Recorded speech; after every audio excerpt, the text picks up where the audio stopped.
구원의 길을 가는 우리에게 원수가 셋 있습니다. 예전에는 석삼자, 원수 구자를 써서 삼구라고 불렀는데 세속과 마귀와 육신을 말합니다.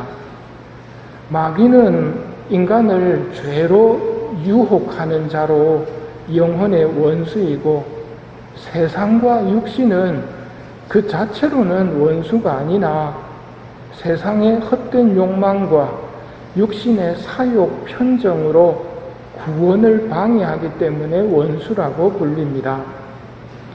삼구의 하나인 마귀는 늘 우리를 죄로 유혹합니다. 대표적인 유혹이 감사하지 못하게 하는 겁니다. 인간이 하느님께 감사함은 참으로 마땅하고 옳은 일이며 우리 의무요 구원의 길이기 때문입니다. 감사를 통해서 구원을 받는 길이 있기 때문에 마귀는 감사를 못하게 하고 대신 불평을 하도록 유혹을 합니다. 불평을 하면 하느님으로부터 멀어지고 구원으로부터 멀어지고 마귀 밑으로 들어가는 것이기 때문에 우리에게 불평의 유혹이 상당히 많이 옵니다. 하느님께서 종살이하던 이스라엘을 해방시키시고 젖과 꿀이 흐르는 땅을 약속하셨습니다. 이스라엘이 잊어서는 안 되는 것이 하느님께서 이스라엘의 편이 되어주셔서 파라오를 무찔러 이겼고 약속의 땅을 향해 걸어가는 동안 하느님께서 먹여주셨고 구름 기둥으로 햇빛을 가려주셨으며 이끌어주셨다는 것을 이스라엘은 잊어서는 안 됩니다. 약속의 땅을 정찰하고 온 사람들이 말합니다. 과연 젖과 꿀이 흐르는 곳이었습니다 하고 이야기를 합니다. 하지만 이들의 뒷말을 보면 그러나 우리는 그 백성에게로 쳐올라가지 못합니다. 그들은 우리보다 강합니다. 그 땅에 사는 백성은 힘이 세고 성읍들은 성체로 되어 있고 그곳에서 우리는 아낙의 후손들도 보았습니다.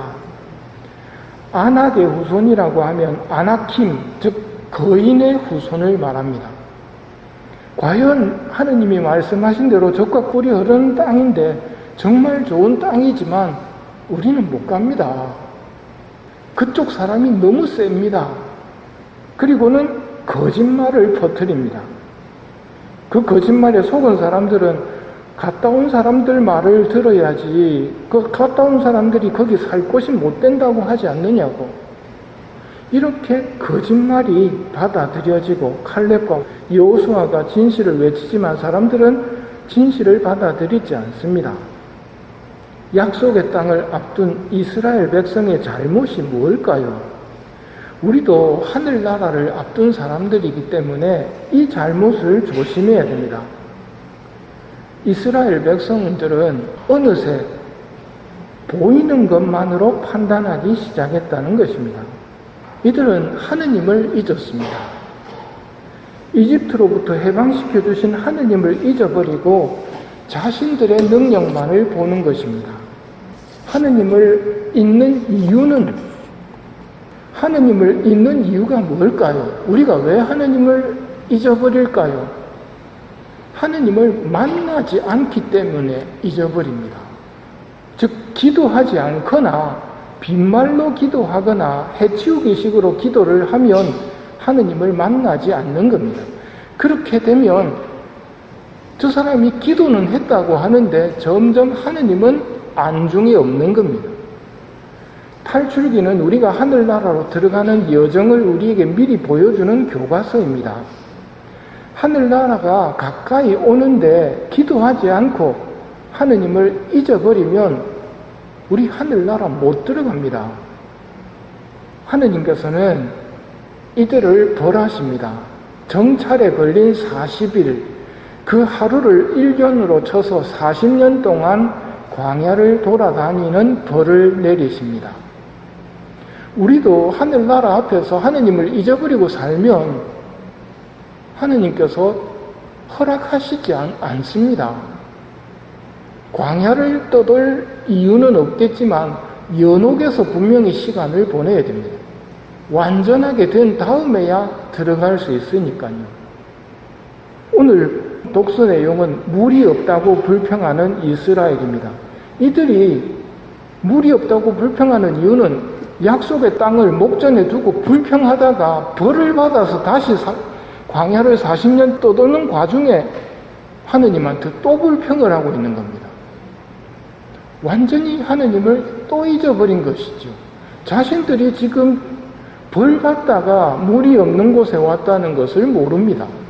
물이 없으면 어떻게 해야 되겠습니까?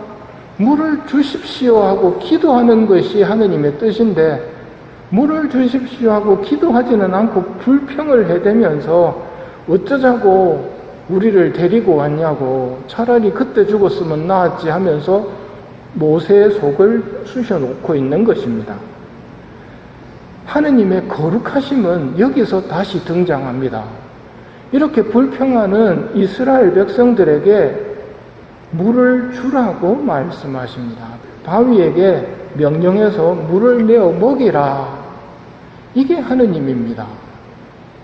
마귀는 니들이 자꾸 불평하고 그렇게 죄를 지었는데 하느님이 허락하실 것 같냐고, 안 된다고. 이 거짓말을 하는데 우리는 상당수 논리적이라고 생각하기 때문에 맞아, 하느님이 허락하실 리가 없어, 나는 죄가 너무 많아 하고 멸망으로 가는 길을 걸어갑니다. 정말 하느님을 모르는 겁니다. 하느님을 만나서 자꾸 알아야 합니다.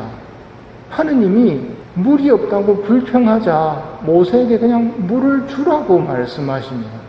이게 악을 악으로 대하시지 않고 선으로 대하시는 하느님입니다.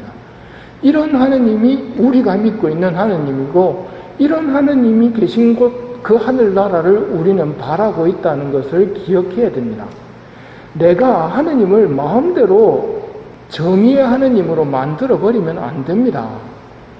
죄 많은 나는 못 들어가 라고 내 마음대로 심판을 내리면 안 된단 말이죠. 이스라엘이 자꾸 잊어버리는 것은 우리도 쉽게 잊어버릴 수 있습니다. 하느님을 자꾸 잊어버립니다. 하느님을 잊지 않기 위해서 하느님을 기억해야 됩니다. 이집트 탈출도 하느님 때문에 가능했고, 홍해 바다를 마른 발로 걸었던 것도 하느님의 도움으로 가능했습니다.